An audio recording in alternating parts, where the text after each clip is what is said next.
let's make a jar opener, because sometimes it's really hard to open these things, especially if your husband isn't around. So I have heard these called a rubber husband, but we're just gonna call them a jar opener. They are also super handy if you want to pretend this is a jar candle. If you want to put your jar candle on there, just to hide them on your table and then use them when you need them. So what are we going to need to make this? Well, that's going to be up to you. You can make square, which is what we're going to do today, because this is super duper easy. Or if you're up to it, you can make round ones, okay? Now they don't have to have this on them. You could do a regular round like this, but we're going to make the square ones today because my sister-in-law happens to love black cats, and I'm pretty sure I made her a bowl cozy out of this, but I thought maybe she deserved a black cat jar opener as well. Maybe not. We'll see. See how she treats me. Now, what do you need to start? 7-inch square of your choice of fabric. Of course, I'm using quilting cotton. And then 7-inch square of, I have a bunch of this. Different sizes, different shapes, doesn't matter. This is called anti-slip mat. Okay, that's what I have.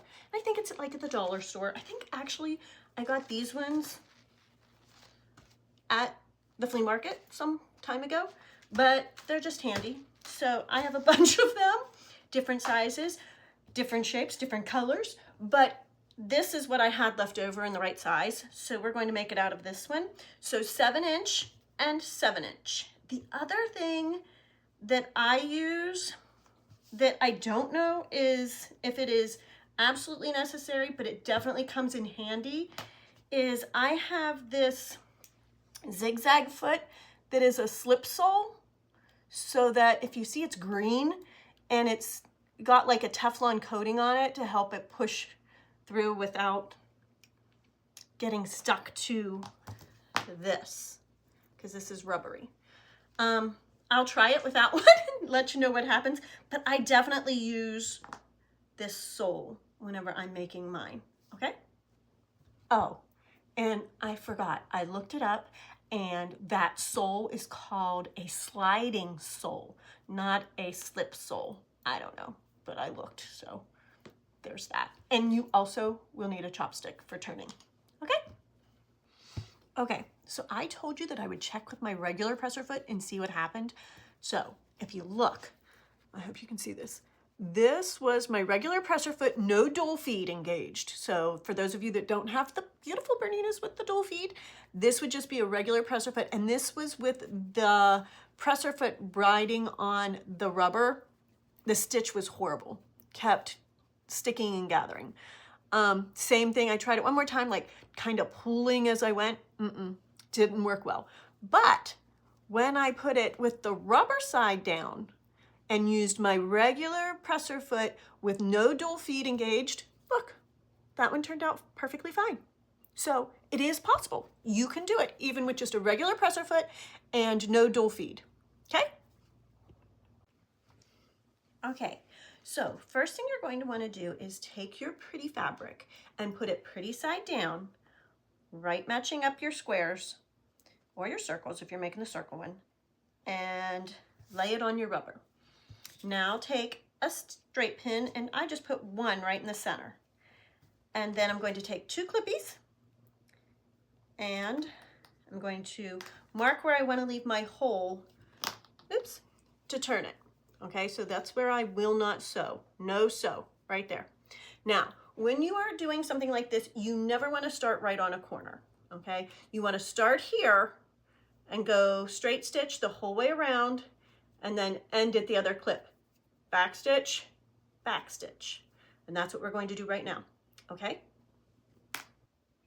So I have my sliding sole, and I have just a regular straight stitch at the standard 2.5, and you'll notice that I have this edge lined up with this edge. I know I need to do my nails. This edge of my presser foot. So I'm just going to,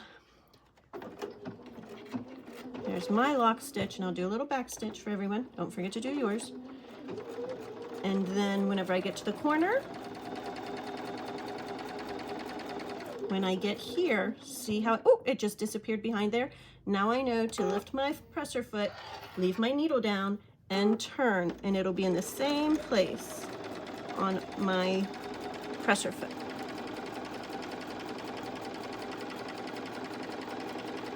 So here I come again. When this disappears, watch, whoop, there it goes. Now I'm going to lift my presser foot and turn. And I'm going to continue to do that until I reach my other clip. Just like in a lot of our other projects, when we do anything with the square corners, we are now just going to take and snip off those corners close to, but not into our stitches. So it'll be easier to turn and it'll give us nicer corners. So should be kind of like that. See? Okay. Then we're just going to go ahead and stick our fingers in there and turn it. I know, shaky. You'd think you'd learn that by now. It's not going to go anywhere. It's going to be here. I've had it all my life. It's just getting worse. But it's okay.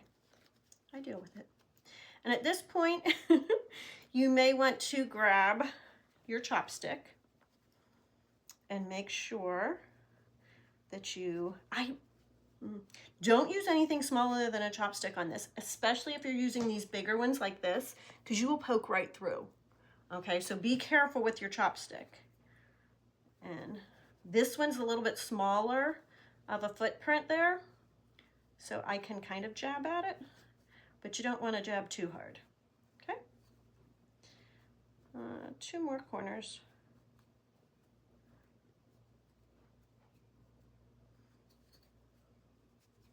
Now you could lightly press this. I'd be careful because of the rubber melting, but I have done it as long as you don't have your iron too hot. So if you'd like to, you can then lightly press this. What I'm going to do next is then top stitch all around. And when I do that, I will tuck these in, fold them in, tuck them in, and then grab my clippies. You know, I love these things. I wish my mom would have had these whenever she was sewing, because she would have loved these. And I will sew right over that to sew it shut. Okay, and I'll top stitch the whole way around. I could change to black, but because of the white in all of these little kitty cat faces, I'm gonna leave the white there as an accent. So I'm gonna go ahead and still use the white thread, but you do you. Now we're going to do this basically the exact same way. And again, I do not like to start right on a corner. I like to come down here a little bit. My presser foot's at the same place. I'm gonna do my lock stitch and then a little reverse, toe pick, back stitch.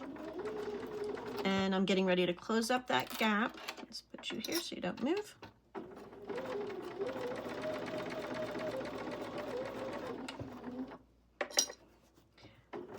Now I am sewing on the rubber side. It's just easier because the rubber will get stuck to the bottom of the machine.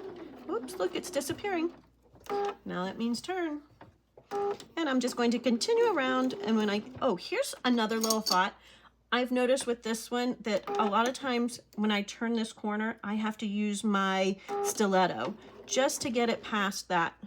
So if you have one, or if you have a little pair of scissors or something you can use there, that is helpful with this, because you're getting pretty close to the corner there, which seems to make it harder to turn and pivot and not, oh, it just disappeared. There, it disappeared. So I usually put it right there, and then make sure you're away from the needle, and then continue going, okay? Now, whenever you get to the end, where you're meeting up with where you started, don't forget to do your back stitch. Here it is, all done. Nice and neat, see? So hopefully now you can open jars even when your husband isn't around.